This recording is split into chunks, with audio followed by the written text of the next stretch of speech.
Good morning. This is the Carolina Boy Sports Broadcast coming to you live by Sea Dog, aka Cody. I'm going to talk a little bit this morning, getting a little bit of discussion in this segment of the college football 2022 seasons. As we near it down to it getting close to start of the season.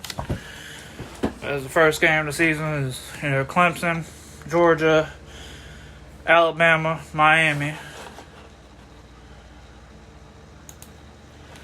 And to talk about the teams, let's see, Georgia.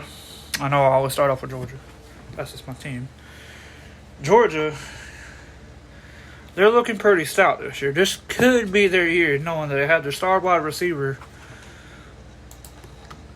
out due to an injury that happened during the spring game, torn ACL, which was technically supposed to be a season-ending injury. But he's made a lot of progress during all season. So he's looking like he might be eligible to come back mid-season, probably second or third week of the 2021-2022 season. So hopefully that'll be at a big enough plus. I mean, we still got talent, Georgia still got talent around them. They got Kyrus Jackson, Washington, White was a running back. You got James Cook. You got Jermaine Burton. You got JT Daniels leading the offense. And he's got a stellar of backup quarterbacks, coming in behind him. And you got good running backs, Like Pickens, he averaged a total of 37 passes as a freshman and 552 yards and 7 touchdowns. Out of last season, so he's looking to, if he can come back strong, he's looking to be a beast. Like other, Clemson,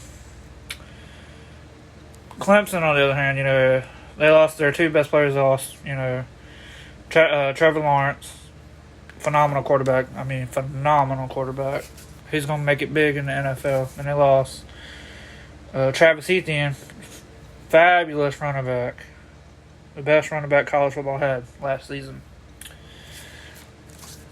You got Justin Ross coming in, even though he had an injury last year. He might start. He might not start, the Georgia-Clemson game. But as far as, we're going to get another segment of, Oklahoma and Texas coming back in to the SEC, or coming into the SEC. Leaving their division. That's going to cause a lot of shock up, which everybody question, could Oklahoma be a threat to Alabama? That's a good topic to answer. That's a good topic. Could they be a threat to Alabama? Some would agree, some would disagree. Alabama's the god of college football, I guess you can say. I'm a Georgia fan, I said that, but, they're at the top of the top. They got so many national championships. They got so many wins under Nick Saban. It could be the year Georgia knock them off their throne, depending on how the season starts and how the season goes. Then you got Texas. I really can't see Texas being good in the SEC.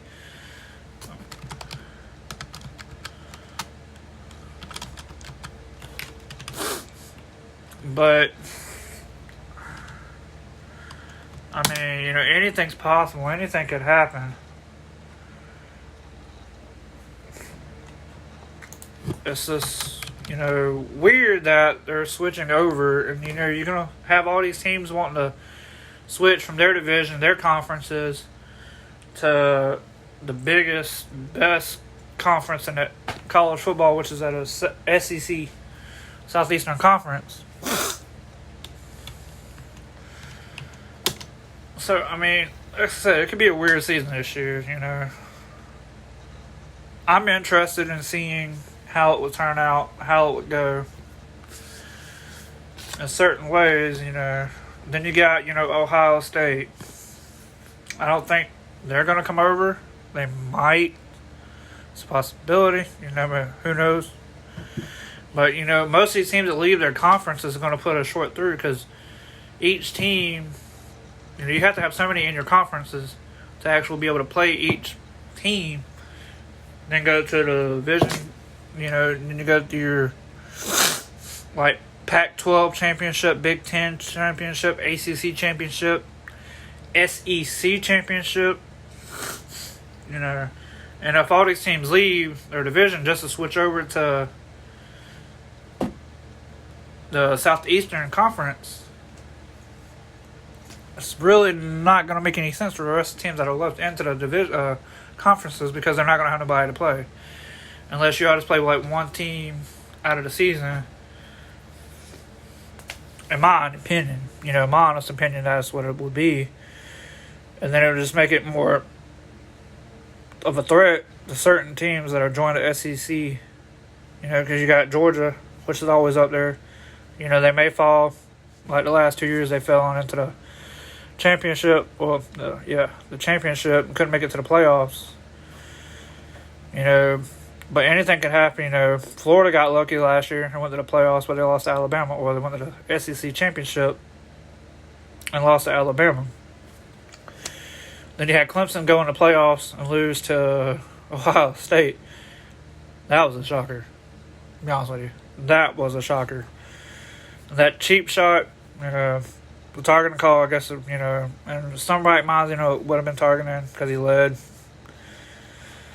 Who knows? I mean, they're talking about changing, upping the rules, so I'm interested to see how the penalty flags are going to be thrown this year on what kind of calls, I guess it's to make the players more safe. But, I mean, it's football. You're supposed to have hard contact hit. It's like UFC, MMA, I mean, I ain't trying to compare it, but, that hit, it's not no two-hand tag, you're down, So I'm really interested in seeing how the season's going to turn out. You got South Carolina. Lord forbid, I don't know when South Carolina's going to make it back to the playoffs or the SEC championship. They beat Georgia in 2019 or 2018 in Georgia, and the Georgia came back last year and dominated. And I'm talking about obliterated South Carolina on South Carolina's turf. And everybody's, big shot, some saying Georgia's going to lose to Clemson. Some saying Clemson's going to lose to Georgia. Anything can happen, I mean, you got JT Daniels with transfer, a phenomenal quarterback. And you got the 5-star DJ. I can't really pronounce his last name. For Clemson. DJ can throw, but he's not a Trevor Lawrence. I mean, he can possibly be up to be Trevor Lawrence, but as far as like what I've seen last year, he can't run the ball as good as Trevor Lawrence did. Trevor Lawrence can throw the ball, run the ball, or at least be able to make a trick play, pass the ball off to Travis Etienne, Rodgers, all that. But I just can't see him running on the crucial downs that they need. If you get like 3rd and 4 or 3rd and 10, Trevor used to be able to bust out and at least get a first down or close enough to where if they want to run a trick play. Georgia, I'm not going to say Georgia can do that, but Georgia have their fair share of slacking on 3rd downs. For some odd reason, they used to be good and then they just started slacking. I don't know, but who knows? DJ and JT Daniels might surprise everybody. It's going to be a battle of the class. They're talking Clemson, Georgia, with it being game day televised. It's going to be a good game. It's going to be the probably most watched game out of Alabama and Miami, because we all know Alabama's going to obliterate. They're going to destroy Miami, probably like 52-13. That's what I predict. But getting into Ohio State, like I said, Ohio State, I haven't really looked at their stats this year to see who's starting. They might have a phenomenal season, but with the loss of Justin Fields, that's going to sting a little bit, because it stunk for Georgia when Justin Fields transferred out of Georgia, which he had every right to. I don't blame him, how Georgia did him. And he went and made a name for himself at Ohio State. Like, you got Auburn coming in. Auburn can be good this year. They got our wide receiver, Demetrius Robinson. They got a couple of good running backs, a couple of good wide receivers. And then you got Missouri. Missouri could be good. Then you got Tennessee, which Tennessee, highly doubt that'll happen. Then again, it might. I have no idea. Then you got Florida. Florida was pretty good, but I honestly just don't know if they'll be able to do it this year, because they lost, a good quarterback, good wide receiver. They can be loaded just like Georgia, but Georgia seems to be on the edge this year with all the fast talent and elite talent they got transferred coming over. Like I said, you got Kendricks coming from Clemson as a cornerback. So that's going to be interesting to watch him actually play against his former team at the start of the season to see if he can actually do what he's praised to do. And then you got, Tennessee, they've been up and down. So, like I said, I don't know if they're even going to be able to be good this year. You got Florida State. They seem pretty good in spring practice. I watched a little bit of the Alabama spring practice. That Alabama quarterback, he will probably be fierce this year. He will probably be better. Mac Jones was phenomenal. So, he might step up and fill those shoes, but that's going to be some big enough shoes to fill. Just like, who else? Let's see. Like, DJ. DJ is going to have some fat, humongous shoes to fill with Trevor Lawrence. Trevor Lawrence came in as a beast. Stole the starting job from the former quarterback, Kelly Bryant, and was just phenomenal. Won the national championship as a freshman. Just fought hard. The best player in college football was Trevor Lawrence last year. And like I said, Travis Etienne, he was the phenomenalist player last year too. And he will make a phenomenal player in the NFL. Him and Trevor both. That is a threat to the NFL as I see it right now. You got, Tom Brady and Gronkowski. That's a threat. But coming as the newcomers, with the top two players going in the first round, first draft, that is going to be a threat. Jacksonville might make it all the way this year, depending on how that season goes for NFL. As we switch over to the NFL segment, it could be good. Atlanta, I honestly don't know if they're going to make it this year, if they're going to lose more like they did last year, or win more. They got Kyle Pitts.